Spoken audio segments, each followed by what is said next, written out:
يا شعر أم الكبير يا للمدلي، طالت ليالي السهر وأنا من فضلي.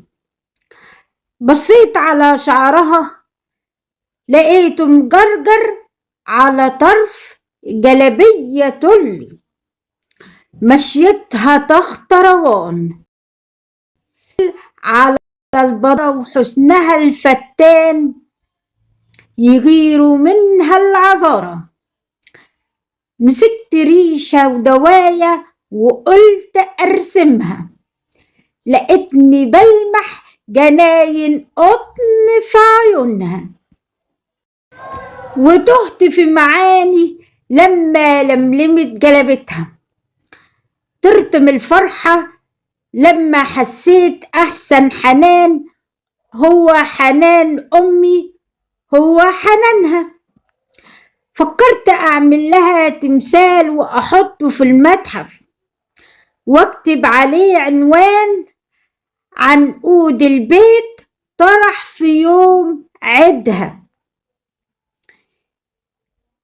فدان جناين يخضر على توبك يا طهرة يا عفيفة النفس، وكل اللي يشوفك يقول دي ست البلد حافظة كمان وعودها.